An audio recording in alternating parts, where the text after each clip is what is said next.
Bonjour les amis, on n'en sort pas des journalistes vedettes. Je sais, ça tourne en rond. Hier, je vous parlais de Patrick Cohen, laminé, ridiculisé, mis en slip par Rachida Dati.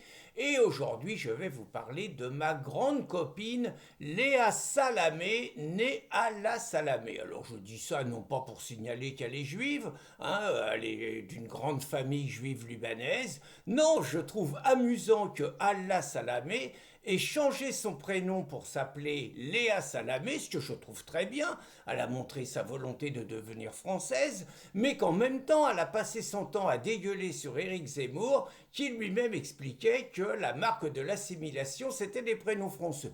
Petite parenthèse, un tout petit peu gouailleuse, contre une nana dont je vous avoue, je ne supporte pas l'arrogance, la grossièreté, le mépris, la partialité et quelque part la volonté de casser du dissident. Donc c'est elle qui va remplacer donc Anne-Sophie Lapix, qui s'est fait éjecter du journal de 20 heures de France 2, donc pour baisse d'audience. C'est comme ça, c'est comme les entraîneurs de football, il y a des mauvais résultats, vous dégagez. Vous êtes présentateur du 20 heures, ça suit pas, TF1 fait mieux que vous, vous dégagez. Alors, tout à fait entre nous, je ne suis pas convaincu qu'il y ait une grande différence entre Anne-Sophie Lapix et puis Léa Salamé. C'est à peu près le même profil, des maris riches, bien introduits dans la jet set, tout ça. Bon, c'est à peu près les mêmes. Mais j'ai envie quand même, ça m'inspire quand même plusieurs réflexions. D'abord, la première chose, c'est que c'est quand même la femme de Raphaël Glucksmann. Et que Raphaël Glucksmann, c'est quand même pas n'importe qui, en dehors de ses idées qui sont exactement les mêmes idées que Macron, qui sont exactement les mêmes idées des européistes, les mêmes idées que les mondialistes, les mêmes idées que tous ceux qui veulent en finir avec les États-nations, les mêmes idées de tous ceux qui méprisent la France et qui disent que finalement ils sont mieux à Berlin ou à New York qu'en Picardie. Donc, mis à part ça, il y a quand même eu des précédents. C'est-à-dire Glucksmann, on parle de lui pour la présidentielle de 2027, quand même. Glucksmann, c'est le mec qui pousse à la guerre avec la Russie. Bon, c'est le mec qui était tête de file des socialistes aux élections européennes. Alors je sais, on va me dire, ouais, mais t'es vachement sexiste, c'est dégueulasse. Elle est capable de raisonner en dehors de son mari, pourquoi pas? Encore que je l'ai jamais remarqué, mais pourquoi pas? Mais j'ai quand même de la mémoire et je me rappelle que quand ça concerne pas des gens de gauche, la gauche réagit pas pareil. Par exemple, il y avait une superbe journaliste qui s'appelait Béatrice Schoenberg. C'était une excellente présentatrice du journal de 20 heures. Elle n'était pas partisane, c'était une vraie journaliste, elle respectait ses invités et tout et tout. Elle a fait une bêtise, Béatrice. Elle a épousé Jean-Louis Borloo, un mec de droite, même si entre nous, c'est pas la droite dure, c'est plutôt un espèce de centriste mou, immigrationniste taré par ailleurs, mais bon, elle l'a épousé. Immédiatement, la gauche est montée au créneau, derrière Arnaud Montebourg, c'est intéressant parce qu'il s'est pris le boomerang après, on va y revenir, en expliquant qu'il n'était pas compatible qu'une femme épouse d'un homme politique, alors évidemment il n'a pas dit de droite, continue à présenter le 20 heures. Et finalement, Béatrice Schoenberg s'est retirée d'elle-même en disant très bien, je m'en vais. Il y a eu le même problème. Alors Montebourg, ça y est revenu en pleine poire parce qu'après, il s'est sorti Audrey Pulvar. Et donc, bah, la Audrey, c'était un peu des circonstances semblables. Elle n'a jamais présenté le 20 heures. Aujourd'hui, elle est plus journaliste, elle est planquée chez la Dingo. Je crois qu'ils ont collé la culture des pommes de terre dans Paris. Mais sérieux, hein, c'est un truc comme ça, quoi. Donc, il y a eu la même chose avec Anne Sinclair qui était maquillée avec Dominique Strauss-Kahn, quand même. Et comme Strauss-Kahn, il voulait être comme président de la République, on a quand même expliqué à Anne que si elle présentait le 20 heures avec un mec qui postulait, ça allait se voir. Voilà. Et puis, bon, il y a eu d'autres histoires. Il y a eu Christine O'Krent avec Kouchner, vous voyez. Et donc là, je trouve que Léa Salamé bénéficie d'un passe-droit que je trouve exceptionnel et très discutable, qui par ailleurs correspond à la culture du service public, c'est-à-dire qu'on a un service public qui n'est pas du tout allé au service du public, mais qui est simplement au service de l'idéologie de gauche. Et quelque part, on pourrait dire que Léa Salamé incarne parfaitement cette culture. Alors, une réflexion quand même, une réflexion. C'est Cette profession de journaliste, il y a quand même juste un petit problème. On a en France un courant politique qui fait à peu près 40-42%, c'est les scores qu'a fait le RN.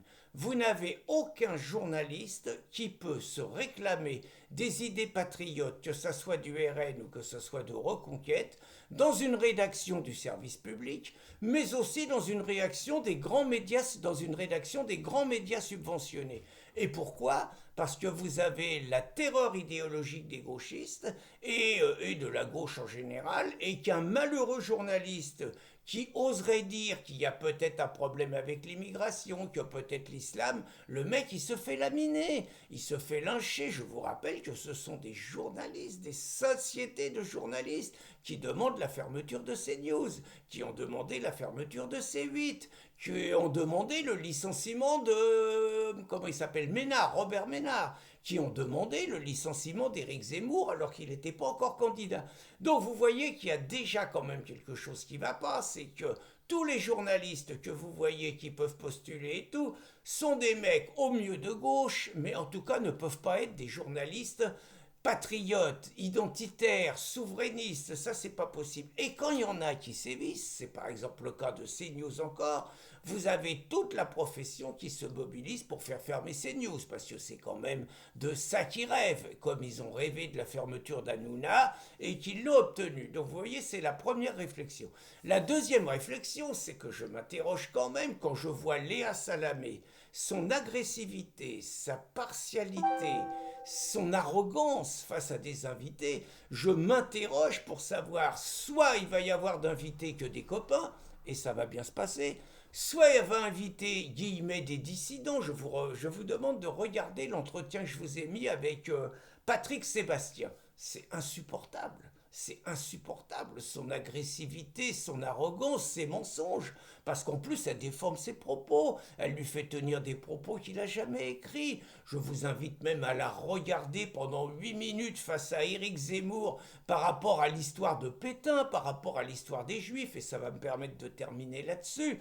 Très franchement, c'est pas une attitude de journaliste, c'est une attitude de flic, c'est une attitude de commissaire politique, c'est une attitude c'est un interrogatoire avec l'agressivité qu'il y a. C'est tout juste si Eric il se prend pas une lampe en pleine poire, quoi. C'est pas une nana comme ça qui a la légitimité pour présenter le 20h.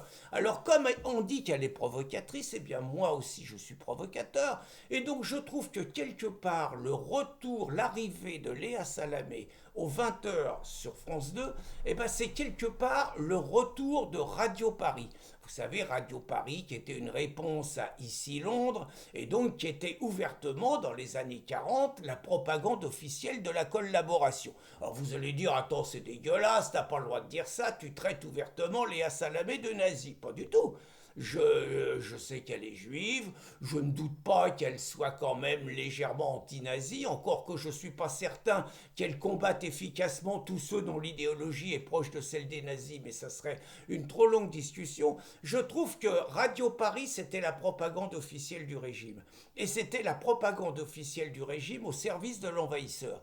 Eh bien là, quelque part, Léa Salamé, c'est la propagande officielle du régime au service de l'envahisseur, au service de la fable sur l'islam, religion d'amour, de tolérance et de paix, pas le droit de dire le contraire, au service de l'invasion migratoire, les droits de l'homme, les valeurs de l'Europe, l'enrichissement multiculturel, le misérabilisme et tout. Personne n'a le droit de dire le contraire. Évidemment, la propagande sur Poutine est un salaud, il faut faire la guerre, bah son mec il lui répète ça matin, midi et soir, c'est la propagande officielle. Au service du climat, bien évidemment, c'est la canicule, vous avez vu, c'est l'été, il fait 40 degrés, on va tous mourir à cause des Français, vous avez pas honte. C'est la propagande officielle, au service évidemment de Trump, c'est un salaud, il va déclarer la guerre partout, c'est affreux et tout, c'est la propagande officielle. Au service de Netanyahou, il est d'extrême droite, c'est un salaud, il déclare la guerre partout, même si elle est juive, hein. Mais il faut 2 États, 2 peuples, il faut respecter la Palestine, le génocide et tout.